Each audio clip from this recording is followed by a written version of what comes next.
The artificial atmosphere of docking ring Gamma 7 hummed with its usual cacophony of sounds. The hiss of pressure seals, the deep throb of ship engines cycling down, and the constant chatter of a dozen different species going about their business. Tarkar's antennae vibrated with each new sensory input as he conducted his inspection rounds. He hadn't been working the Gamma docks for long, only about 3 stellar cycles, but he prided himself on knowing most of the common warning signs and hazard indicators that adorned the vessels passing through. The flashing purple bands for radiation containment, the pulsing green circles for biological specimens, the jagged red triangles for volatile materials, he knew them all. His thorough understanding of safety protocols had already earned him 2 commendations from the Port Authority. Today's shift had been routine until he reached Bay 34, where a sleek Earth-registered transport vessel was completing its docking procedures. The ship itself was unremarkable, a standard Hawking-class civilian transport with the usual array of warning markers and registration codes. But as Tarkar circled around to the aft section, something caught his compound eyes. A small decal, no larger than his primary appendage, stood out against the hull's gunmetal surface. Unlike the standard holographic warning signs, this was an old-fashioned adhesive marker, the kind that had fallen out of favor centuries ago. It showed a simple yellow diamond with strange angular glyphs he recognized as human script, along with a crude pictogram of what appeared to be a human infant. Tarkar's secondary antennae twitched in confusion as he consulted his neural database. No match. He double-checked the ship's manifest, standard cargo, nothing biological listed except the crew complement. He triple-checked the hazard protocols, nothing about special handling for juvenile specimens. "Hey, Takanel," he called out, seeing his supervisor doing rounds nearby. The older Zentaran was checking seals on a Rigelian freighter, his experienced appendages moving with practiced efficiency. "Could you come look at something?" Takanel skittered over, his claws clicking against the deck plating. "What's got your antennae in a twist, kid?" Tarkar pointed to the decal with his primary manipulator. "This warning marker, I've never seen one indicating infant cargo before. Is this some new protocol from the Human Systems Alliance? Should we be implementing special handling procedures?" The older Zentaran's compound eyes flickered with what Tarkar had learned to recognize as amusement, his exoskeleton shifting slightly in what humans might interpret as a chuckle. "That's not exactly a warning, kid. Well, not in the way you're thinking." Takanel glanced at his chronometer, then back at the ship. "You know what? This is perfect timing. My relief just showed up for the beta section. Come on break with me, this is a story you need to hear."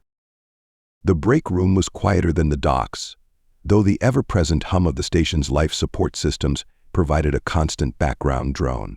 Takanel's exoskeleton creaked as he settled into one of the reinforced chairs designed to accommodate multiple species. He pushed a container of nutrient supplements toward Tarkar before opening his own. "You ever wonder why humans got admitted to the Galactic Council so fast after first contact?"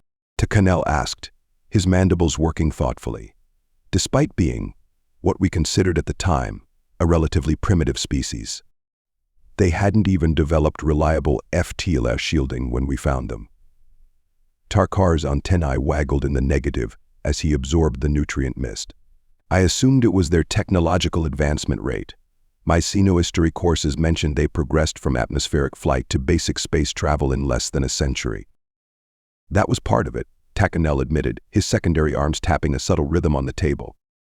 "But the real reason, it's because of what happened at Outpost 47, about 30 cycles after first contact." His mandibles clicked softly. "Back then, I was working the outer rim docks near the Carina sector. The attack was all anyone talked about for months. Attack. A pirate raid.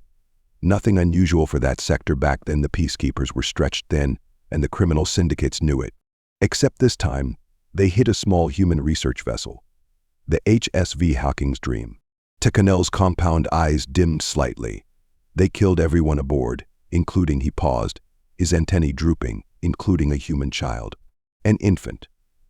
The ship's medical officer had her daughter with her while her mate was on a different assignment." Tarkar felt his thorax constrict. Even among his own species, the death of young was considered especially tragic. The nutrient mist suddenly tasted bitter in his mouth parts. "What happened next," Takanel continued, his voice taking on a gravelly quality, "showed the galaxy exactly what humanity was capable of. Within 2 solar cycles, every human military vessel that could be spared was in the sector. They didn't just hunt down the pirates responsible for the attack. They systematically dismantled every criminal organization that had even the slightest connection to the raid. Every supply chain, every hidden base, every corrupt official who'd looked the other way, all of them were exposed and destroyed. But over one infant. Tarkar's antennae twitched in confusion. Surely the peacekeeping forces tried to stop them, Takanel interrupted. Tried to tell them they were overstepping jurisdiction, that they needed to let the proper authorities handle it. The humans just kept going. They said, and I'll never forget this, because it was broadcast on all frequencies, they said, any society that cannot or will not protect its children is a society that needs to be reformed. Takanel leaned forward, his exoskeleton making that creaking sound that Zentarans of a certain age all seemed to share. That's the thing about humans, kid. They're protective of their young in a way that terrifies most species. When they found out a baby was killed, he shook his head slowly. They wouldn't stop until they'd torn apart every group that could have prevented it or helped bring the killers to justice. The council realized pretty quick that it was better to have humans working within the system than outside it. And the decal? Tarkar asked, his curiosity piqued. Takanel's mandibles twisted in what passed for a smile. That's the really interesting part. It's what humans call a joke, but also a warning in its way. Back when they still used primitive ground vehicles on their homeworld, they had similar markings to alert other drivers to be careful around vehicles carrying children. These days they put them on their ships partly as a tribute to that tradition, and partly as a reminder. A reminder of what? That if anything happens to that ship, to that child, there's no power in the galaxy that will stop humanity from hunting down everyone responsible. Takanel stood, his joints popping as he disposed of his empty nutrient container. The criminal syndicates in this sector, they see that decal, and they find easier targets. Because humans might have a sense of humor about it, but they're dead serious about protecting their young.